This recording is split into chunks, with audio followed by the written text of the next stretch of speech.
Our program is rather tight, and the speakers have worked very hard to present information in a concise way.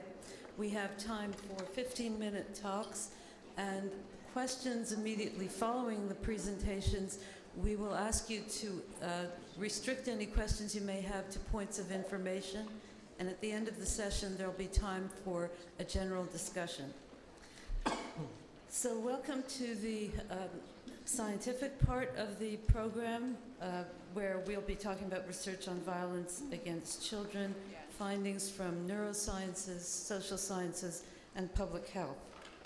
And as I start, I would like to thank Gertrude for her incredible tenacity and devotion to this topic. I've listened to her for years and always been amazingly impressed by how much she cares and how much she wants to do something. I hope that we'll work together with her to make that a reality. As Gertrude has already pointed out, the concern with an agenda for helping children and their families was last addressed at a national committee. A report came out from the National Commission on Children that was created by Congress and President Reagan in 1987, and the report was published in 1991. If you look at the picture on the slide, the report was called Beyond Rhetoric, and it has an incredibly grim-looking title, which has some foreboding quality for me, because it's clear that we haven't moved beyond rhetoric, and what we should be considering is how do we move beyond rhetoric, how do we work together? So from my point of view, as a neuroscientist, I see that this process has a lot of stakeholders. As already mentioned, the stakeholders involve legislators, government, academia, media, service providers for children, and of course the children themselves. The question for me is, what are the practical next steps for each of the stakeholders?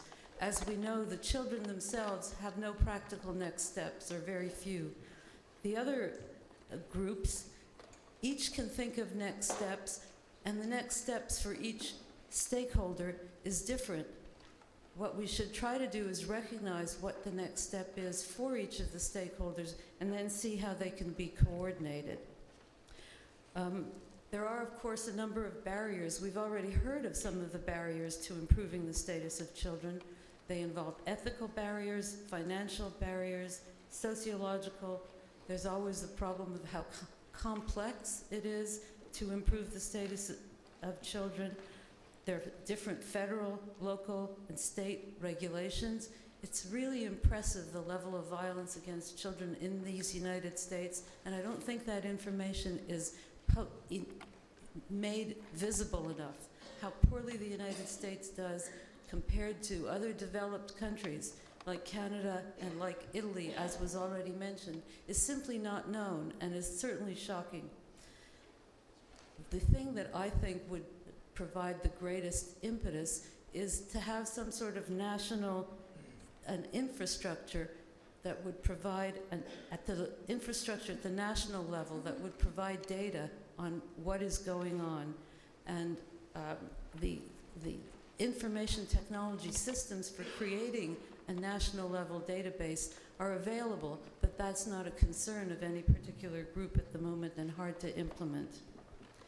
So what is it that we as scientists can bring to the table?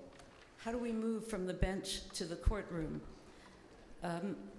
Clearly the legal system seems to be changing. I'm saying clearly and seems to, a little contradictory, but I have the impression that the legal system is listening to the research that comes out of the laboratory. If you look at the cover of this Observer journal, it's filled with articles on how the information of scientists is moving to the courtroom. And of course, there's been a tremendous interest in neuroscience information, the kind of neuroscience where we can get a feeling for what's going on in the human brain. That information has provided vivid new illustrations of old arguments that have been brought to the courtroom. So brain imaging results have been brought to the courtroom with the attempt to have it impact on the information that the legal system considers in making moral and ethical judgments. As we all know, it takes a village to raise a child, and the scientists that we have with us today have incredibly good information on the consequences of violence on the brain and on behavior. Now, what is the use of all this scientific information? We already know that violence has very long-term damaging effects. We don't need to look at studies of cells and genes and microarrays and neural changes in order to know that violence has dramatic effects. However, when we understand the mechanisms that are the result of violence, when we see the weight and the long-lasting effects of changes in the brain that are a consequence of violence, then that should bring and does bring more pressure on us to do something and to do something now. So I'm very grateful that our colleagues have come to speak today.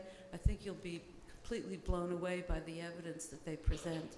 And we have 4 speakers, Bruce McEwen from Rockefeller University, Francis Champagne from Columbia, David Finkelhor from the University of New Hampshire, and Murray Strauss, and finally, James Mercy from the Center for Disease Control. And I think you guys have a lot of power and hope you can help the process along, at least at the information level. So we should not give up doing good because we cannot do perfect. Let's do at least good.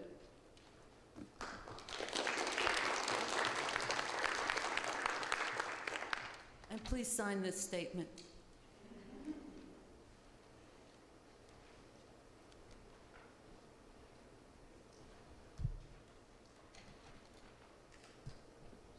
So, thank you very much. I'm going to get us started by talking about the brain as the principal target organ of stress, and also the organ which influences the rest of the body through the neuroendocrine, autonomic, and immune system.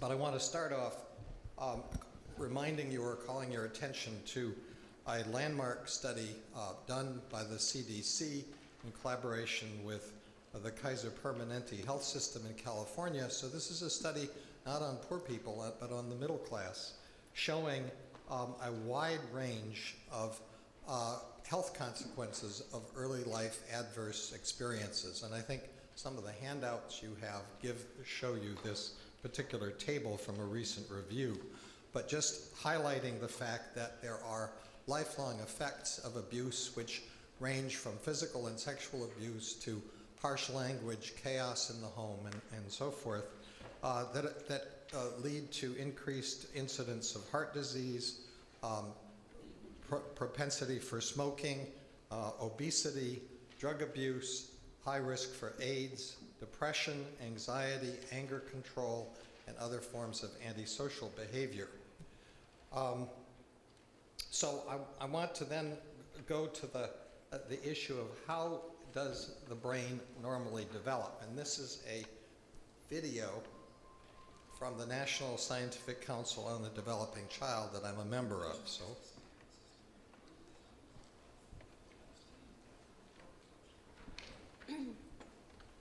Provide the basic blueprint, but experiences shape the process that determines whether a child's brain will provide a strong or weak foundation for all future learning, behavior, and health. During this important period of brain development, billions of brain cells called neurons send electrical signals to communicate with each other. These connections form circuits that become the basic foundation of brain architecture. Circuits and connections proliferate at a rapid pace and are reinforced through repeated use. Our experiences and environment dictate which circuits and connections get more use. Connections that are used more grow stronger and more permanent. Meanwhile, connections that are used less fade away through a normal process called pruning. Well-used circuits create lightning-fast pathways for neural signals to travel across regions of the brain. Simple circuits form first, providing a foundation for more complex circuits to build on later.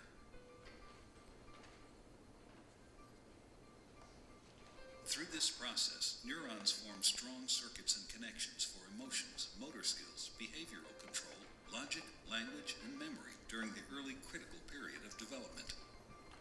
With repeated use, these circuits become more efficient and connect to other areas of the brain more rapidly. While they originate in specific areas of the brain, the circuits are interconnected. You can't have one type of skill without the others to support it. Like building a house, everything is connected, and what comes first forms a foundation for all that comes later.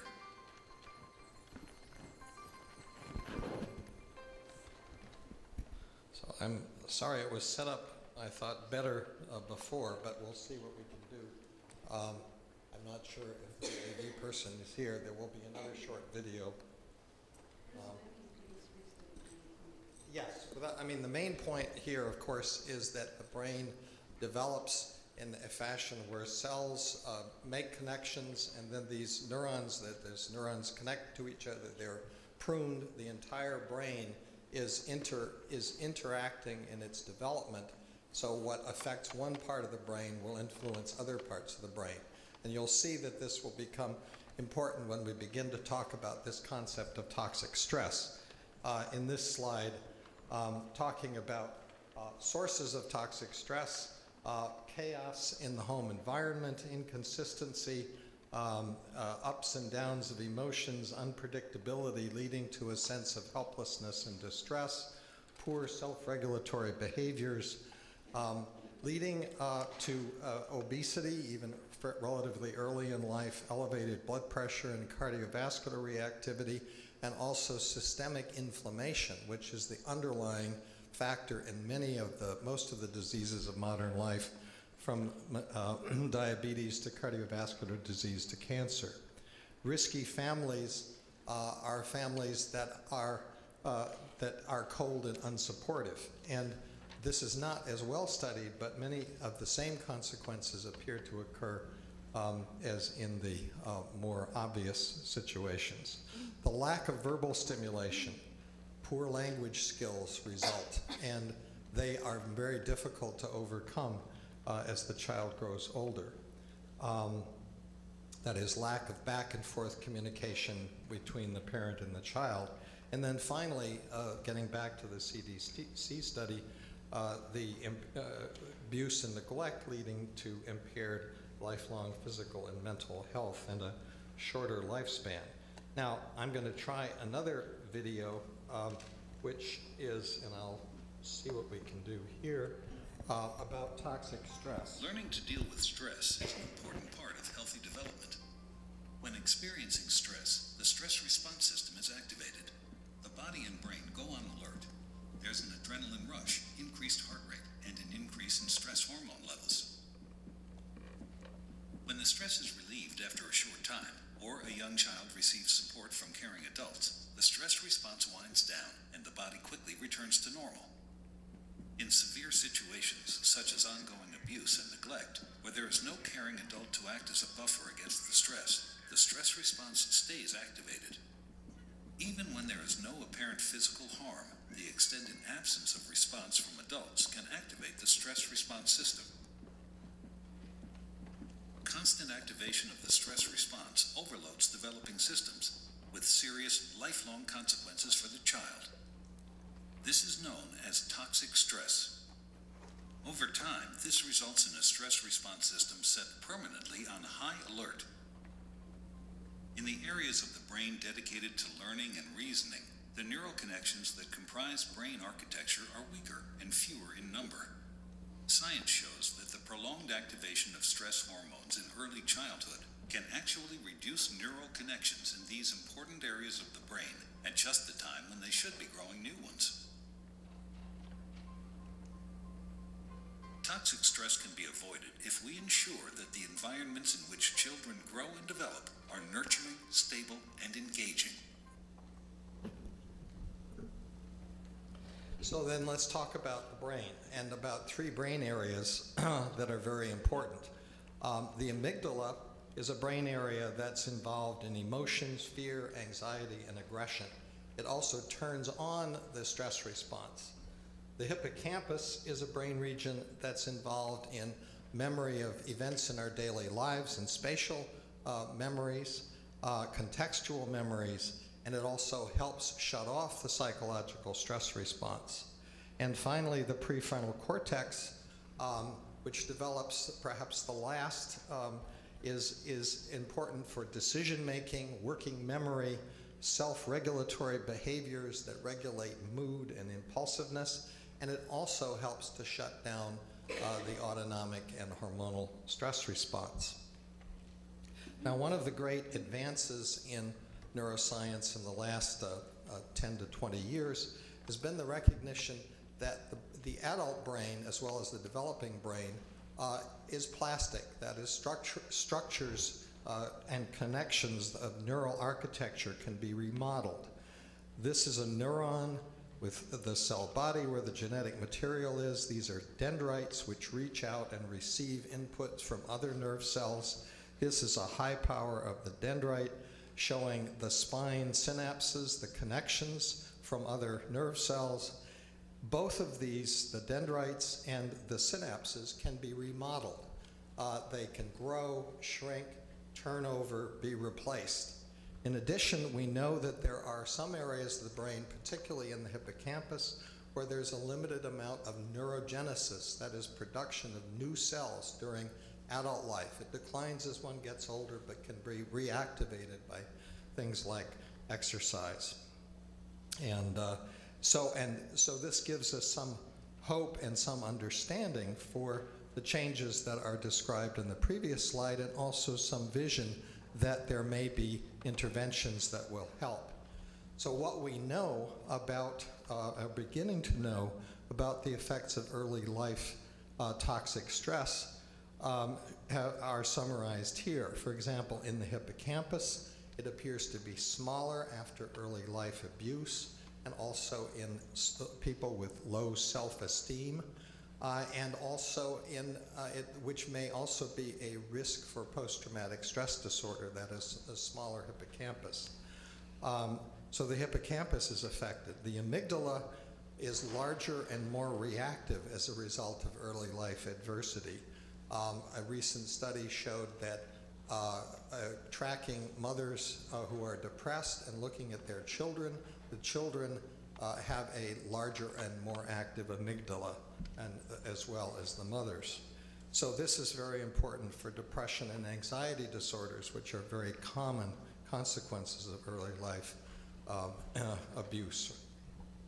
Finally, the prefrontal cortex is underdeveloped as a result of this chaos in early life, and also the abuse in early life, and leads to a lack of self-regulatory behaviors, which can lead to things like drug abuse and antisocial behavior. The National Scientific Council on the Developing Child has a wonderful website which you might want to look at. Its principles are summarized here. Adult disease prevention begins with reducing early life toxic stress. Early childhood programs benefit lifelong health, not just education, and promoting physical health benefits the brain. Things like physical activity, as well as a stable sort of emotional environment for growing up. The programs like the Nurse Family Partnership, led by David Oles, and the Harlem Children's Zone, and the Baby College by Jeffrey Canada and colleagues, are examples of family-level interventions to try to improve early childhood. This is a summary of estimates of the return on investment of such programs. The Nurse Family Partnership and the Abecedarian Project are shown here. The longest lasting one is the Perry School Project in Ypsilanti, Michigan, in which the children early in their life received a family counseling intervention, and also kids went to a Head Start program. And these individuals, these children, have been followed now into their 40s, I believe. And so the return on investment there is the highest, between $7 and $9. for each dollar invested, involving increased earnings to the individuals themselves, but also increased savings to the public in terms of lower crime costs, special education and welfare savings, and increased income taxes. So that prevention is clearly the most important thing and economically efficient thing that we could do. But I also like to call your attention to this New Yorker article by Paul Tuff from March 21st, 2011. Can a stressful childhood make you a sick adult? And it focuses on Nadine Burke, a Harvard-trained inner-city pediatrician working in the San Francisco Bay Area.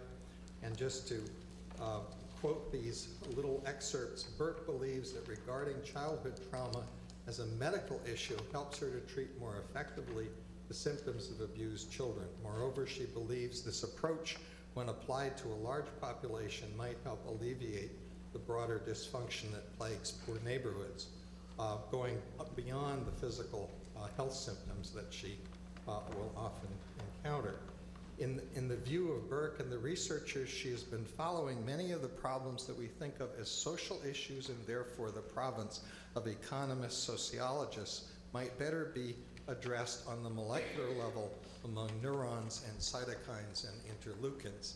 And I just make the footnote that from the ACE study I showed in the early slide, it's not just poor people, but people at all levels of society, children at all levels of society who might benefit.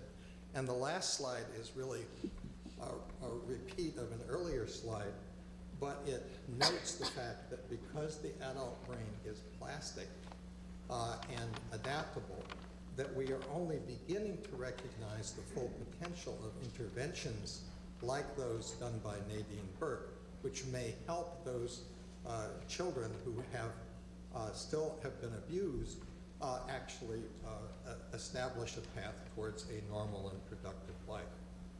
So that's it. Thank you very much.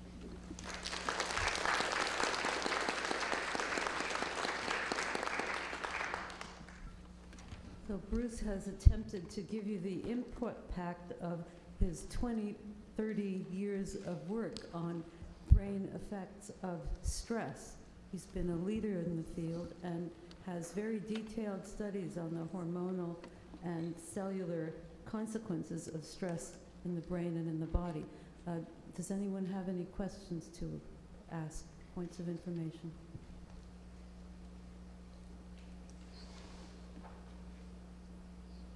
We're just setting up the other computer. Question? Yes, please. Yes. Can we get the video that you showed us?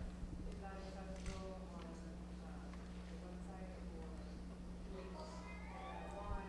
The videos are, yes, they are available.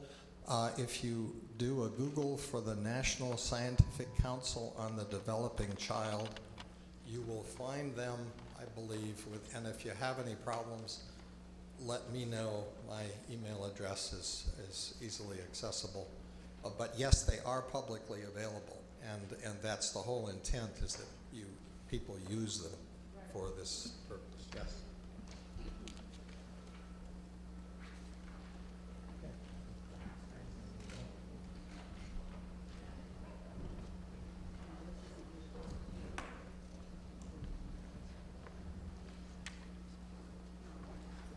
Okay. Frances Champagne is a professor at Columbia University, and she has been working on epigenetic impacts of adversity, including violence.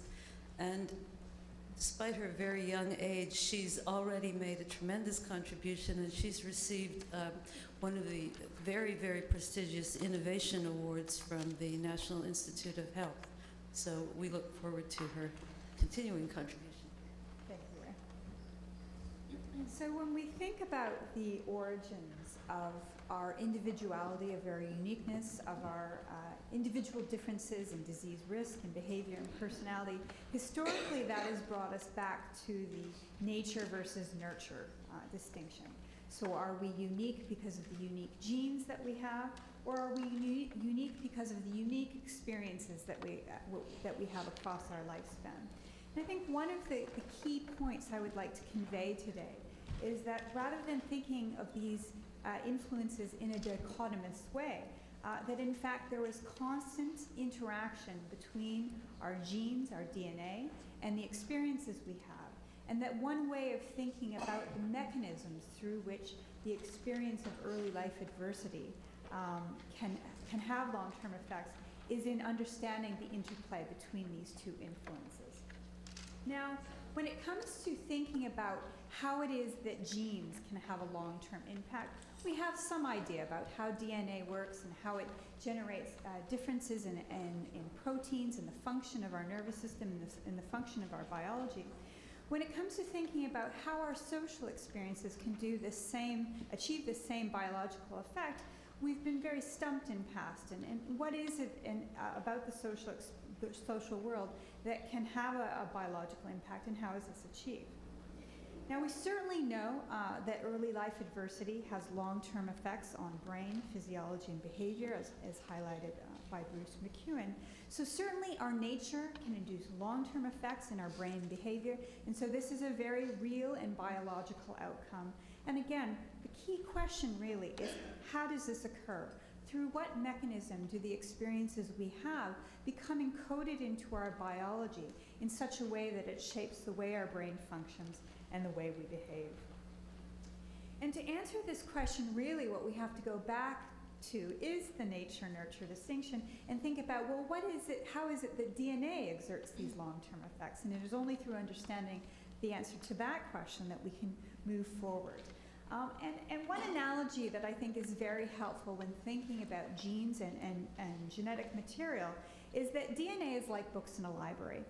Limitless potential to inform and inspire, but they need to be read. And our DNA needs to be read in order for it to exert a biological effect. Now, when DNA is read, it is said to be expressed. So we often talk about gene expression and activity of genes, but normally within the cells within our body, genes are suppressed in terms of their activity. We don't want to express all the genes we have. We want to selectively express certain genes when we need them to function. And so the expression of genes is ultimately dependent on the accessibility of DNA. And so gene activity is dependent on an active process of unwrapping the DNA from all the clusters of proteins that surround it and making it accessible, making it readable, making that book available to inform us. Now, epigenetics, which is really going to be the focus of my talk today and of the mechanisms which I think help us understand how early adversity becomes encoded at a biological level, is the study of those factors that alter whether DNA will be expressed without underlying the DNA sequence. So we're not talking about genetic variants, we're not talking about sequence variations within the DNA, we're talking about those factors that contribute to this active process through which DNA comes to exert a biological effect. And so these are factors within our analogy that will change the likelihood that a book will be read.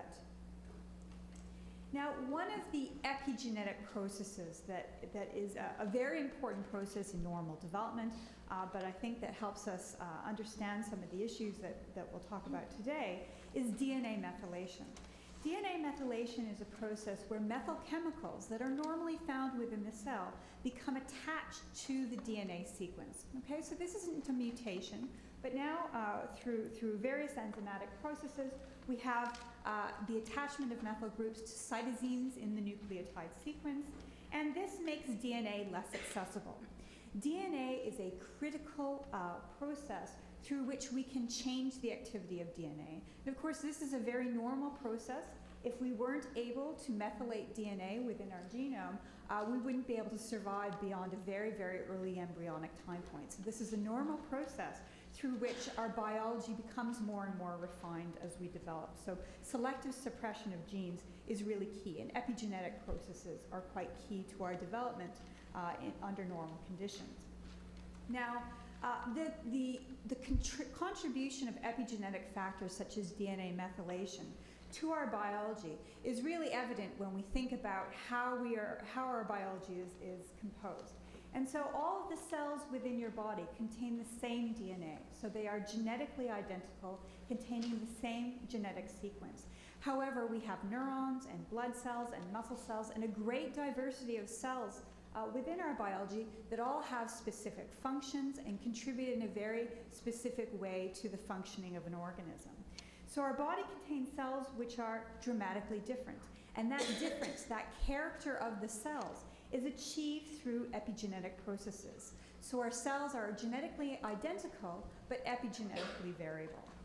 And we can continue to look at this genetically identical but epigenetically variable phenomenon when we think of identical twins. And so, again, like the cells in our body, identical twins have the same DNA, but as it happens, and there's emerging research showing, that they differ as they age in terms of the epigenetic patterns within their cells.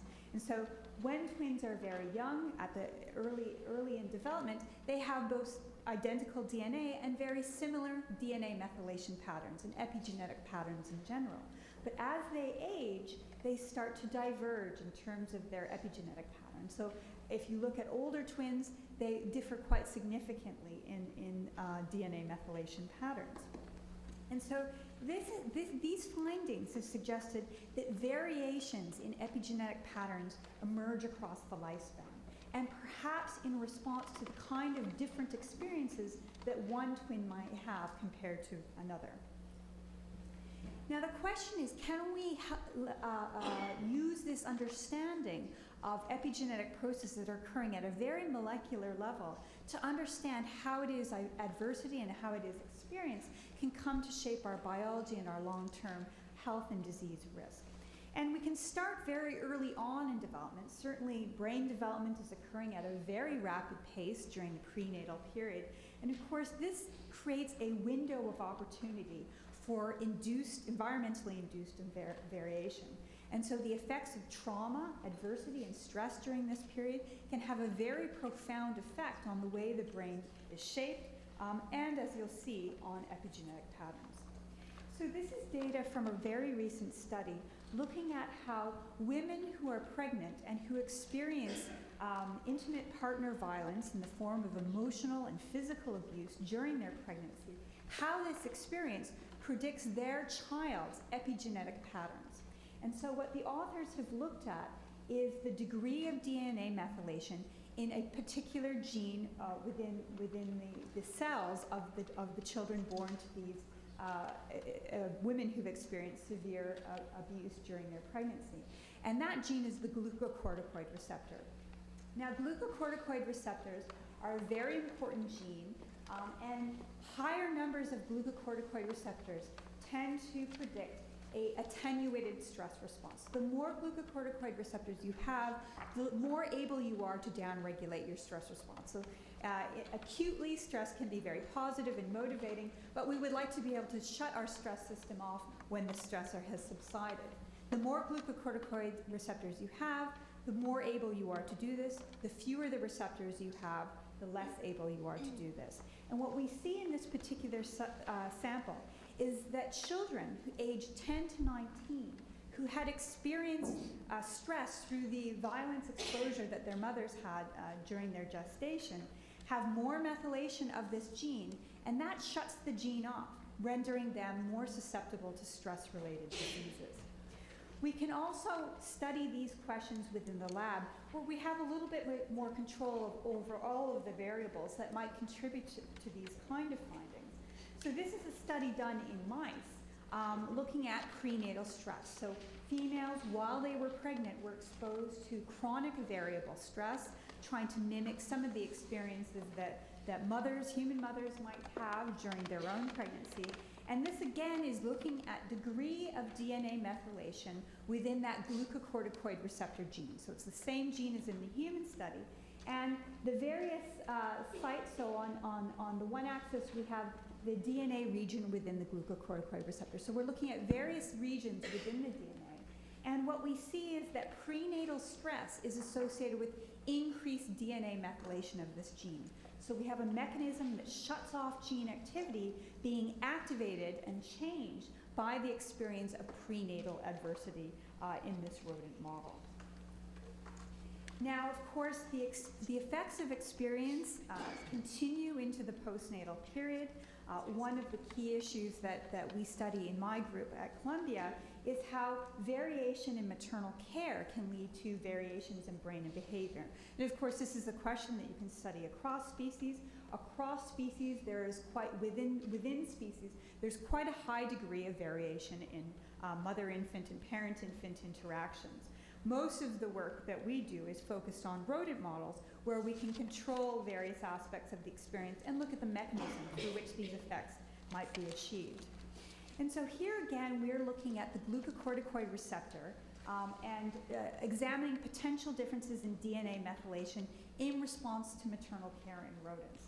And so we compared offspring who received very high levels of maternal care or very low levels of maternal care from their mothers during the first week postpartum.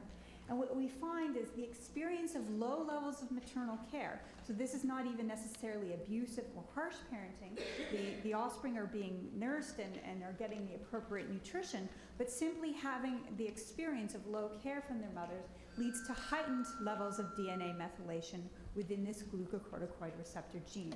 So like we've seen with the prenatal models, postnatal experience can shape these epigenetic processes and shut off genes that are very critical for the functioning of this organism. Now, importantly, these data are looking at DNA methylation within the hippocampus, the region that Bruce McEwen mentioned that is very important for stress responsivity in the brain. And so we have variation in maternal care leading to different levels of epigenetic programming of genes. And so low levels of care, and one of the forms of care that our rodents engage in is licking and grooming. It's a very tactile component of the mother-infant interaction.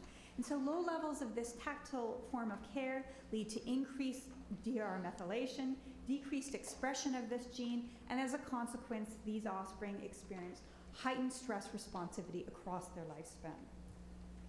Importantly, in these animal models, we can use cross-fostering to determine, in fact, that it is the experience of differences in care that is the driving factor in these epigenetic processes. So it's not necessarily who you're born to or some genetic variant that you may possess. It's really about the experience you have in infancy. Now, other studies have looked at animal models of infant abuse, and certainly we can see abuse in primate and rodent populations, and often we can trigger this by increasing the stress within the environment. So if the environment is very stressful and disruptive, even rodents will start to engage in abusive care, stepping on offspring and engaging in harsh mother-infant interactions. And again, this is looking at the degree of methylation, now not of the glucocorticoid receptor, but of the brain-derived neurotrophic factor gene. This is a gene that's incredibly important for sculpting the brain, for the survival of neurons within the brain. And again, we see that maltreatment is leading to increased DNA methylation of this gene, which will suppress the ability of these offspring to promote neuronal survival and to protect them from later life disease. Now, we can also look at DNA methylation in human brain tissue if we have access to postmortem brain tissue. And so this is data from a study looking at the effects of childhood abuse on DNA methylation in the human brain. And now we're back to the glucocorticoid receptor in the human brain, and this is looking at in the hippocampus. And so this is a study that used control individuals, so individuals that may have died in a car accident, suicide, non-abused subjects, or those individuals who committed suicide and had a history of childhood abuse. And what you find is the group that is most distinct within this population are those individuals who experienced abuse. And the abuse was associated with increased DNA methylation of this gene, again, that will lead to suppression of gene activity. Now, an important aspect of this epigenetic perspective on mechanism has to do with the transmission of these variations in experience. And certainly across species, there's a transmission of parental and maternal care. In humans, you can see this on measures of parental bonding, attachment, and as we know, in promoting the cycle of child abuse that is often documented in the literature. But we can also see this in other species as well. There's often a transgenerational continuity in the quality of the mother-infant interaction. Now, we know what genes are involved in promoting maternal behavior in mammals, and so we looked at the estrogen receptor now in the female brain to see what could account for this transmission of behavior. And what we find is that those females who've experienced low levels of care have higher levels of methylation of this gene. This is a gene that promotes maternal behavior, and the experience of low levels of care actually shut this gene off in such a way that it is shut off in the long term. And that means that when these offspring grow up and are rearing their own offspring, they engage in very low levels of maternal care. And this epigenetic process may account for the transmission of variation in maternal behavior across generations. So we have the experience of low versus high maternal care leading to different patterns of methylation that shape the brain in such a way that those offspring will respond differently when they're caring for their offspring, which then, of course, has consequences for the next generation of offspring. And so epigenetic mechanisms may help us to understand the persistence of these early life adversities across generations and the real stability of these effects on our biology. So what factors can induce epigenetic changes? Well, there's certainly a lot of literature suggesting that smoking, drug use, pesticides, nutrition, and hormones can induce long-term epigenetic changes. But what we're finding out now is that abuse, neglect, stress, and nurturing experience have a significant and profound, really, impact on epigenetic variation, very similar to these toxicological and drug exposures. And so childhood adversity can have a long-term epigenetic consequences, which may be inherited by subsequent generations. And I think over the next few years, there's going to be a lot of work examining this issue of the inheritance of these experiences and how that can occur, and potentially how we can reverse it. And certainly, though DNA methylation and other epigenetic processes can be very long-term and very stable and program our biology in a very long way, they are potentially plastic. They are changeable. And so recent literature is suggesting that experiences later on in life may be able to remove some of these DNA methylation patterns and change the pathways along which these individuals are traveling. So I'll stop there. Thank you very much.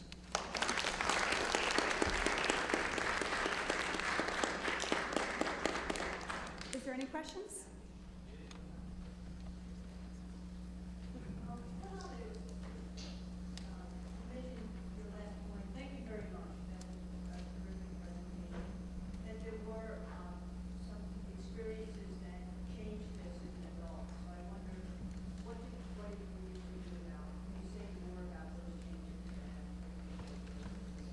Right, so a lot of the reversibility in adulthood has been focused on pharmacological interventions. We can certainly modify these epigenetic patterns pharmacologically. We're getting a little bit of feedback, so I'll just go over here. We can also change the quality of the environment in a significant way to shift these patterns of DNA methylation. Now, the simple process of learning and memory leads to epigenetic changes. And so if we weren't able to shift our epigenetic patterns, we wouldn't be able to learn anything new. And so it does suggest that these are quite plastic in adulthood. But now we're trying to explore what is it about the social context of later life that we can use to shift these patterns. And that's a question that we're addressing in my lab.